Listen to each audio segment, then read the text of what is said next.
বন্ধুরা, সিটিসেল কি তাহলে আবারও চালু হয়ে গেল? হ্যাঁ বন্ধুরা, আপনারা ঠিকই শুনেছেন। অনেক বড় বড় টিভি চ্যানেল থেকে বলা হচ্ছে আগামী মাসের 15 তারিখে সিটিসেল আবারও বাংলাদেশে আসতে চলেছে। আপনাদের আবেগের ফোন সিটিসেল। তো সত্যিই কি আবারও সিটিসেল বাংলাদেশে আত্মপ্রকাশ করতে যাচ্ছে? আসল ঘটনাটা কি? কেন সিটিসেল এখন আসছে না? কেন সিটিসেল বন্ধ হয়েছিল? সিটিসেলের যাত্রাপথে কি কি বাধা পড়েছিল সেটা সম্পর্কে একটু জেনে নেব। 1989 সালে যাত্রা শুরু করে সিটিসেল এবং অল্প কিছুদিনের মধ্যে 30 লক্ষ মানুষের পরিবার হয়ে উঠেছিল। এই বিশাল পরিবারে তারা সিডিএমএ প্রযুক্তি দ্বারা তারা সার্ভিস দিচ্ছিল। সিডিএমএ হচ্ছে তাদের যে রিমটা ব্যবহার করা হতো সেটা। আমরা তো এখন সিম ব্যবহার করি, তাদের যে রিমটা ব্যবহার করা হতো সেটা শুধুমাত্র তাদের ফোনে ব্যবহার করা যেত, অন্য কোনো ফোনে ব্যবহার করা যেত না।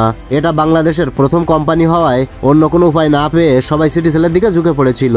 ঝুঁকে পড়ার মূল শর্ত হচ্ছে তারা বিভিন্ন ধরনের অফার, সারা রাত ফ্রি, 25 পয়সা মিনিট, এগুলো দিয়ে সবাইকে আকৃষ্ট করেছিল। কিন্তু কালের বিবর্তনে যখন আওয়ামী লীগ সরকার গঠন করে এবং দেশে আরও কিছু কোম্পানি চলে আসে, যেমন বাংলালিংক, জিপি, এয়ারটেল, টেলিটক, এদের পদ্ধতি হচ্ছে জিএসএম পদ্ধতি। এই জিএসএম পদ্ধতি আসার পর সবাই অন্যদিকে ঝুঁকে পড়ে এবং অন্য সিমগুলো কিনতে শুরু করে। যে সিমগুলো কিনতে হলে কোনো ফোন কিনতে হতো না, অন্য যে কোনো ফোনে সিমগুলো ব্যবহার করা যেত। কিন্তু সিটিসেল ইউজ করতে গেলে ডাইরেক্ট তাদের ফোনটাই কিনতে হতো, কারণ তাদেরটা ছিল রিম। তাই তখন সিটিসেল দুর্বল হয়ে পড়ে। তখন আওয়ামী লীগ সরকারের সাথে তাদের মনোমালিন্য সৃষ্টি হয়, কারণ সিটিসেল ছিল একজন বিএনপি নেতার কোম্পানি। তাই আওয়ামী লীগ ক্ষমতায় আসার পর সিটিসেলকে ব্যান করার সিদ্ধান্ত নেয়। সিটিসেলকে তারা কঠিন শর্তে বেঁধে ফেলে এবং সিটিসেলকে ফাইনালি ব্যান করে দেয়। সিটিসেল বন্ধ হওয়ার পর তারা দাবি তোলে যে রাজনৈতিক কারণে সিটিসেল বন্ধ করে দেওয়া হয়েছে। সিটিসেলের কাছে প্রচুর অর্থ দাবি করা হয় এবং সিটিসেলের কাছে কিছু বকেয়া কিস্তি দেওয়ার নির্দেশ দেওয়া হয়। তারপর সিটিসেল যখন তাদের বকেয়া কিস্তি দিতে যায় তখন তারা বকেয়া কিস্তি রাজস্ব গ্রহণ করে না।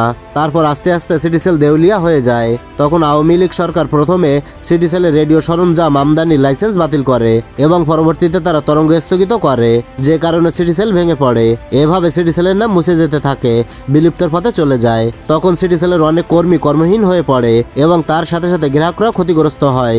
এভাবে সিটিসেলের গ্রাহক কমে মাত্র 59,000-এ চলে আসে।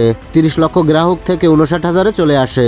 এভাবে গ্রাহক কমতে থাকে এবং সিটিসেল দেউলিয়া হয়ে যায়। কিন্তু আজকে আবারও তারা ফিরে আসার জন্য লাইসেন্সে আবেদন করেছে এবং আবেদনে তারা বলেছে রাজনৈতিক কারণে তাদের লাইসেন্স বাতিল করা হয়েছে, সেজন্য তারা বিচারের দাবি করেছে এবং তারা কোনো প্রকারই রাজস্ব দিতে আগ্রহী নয়।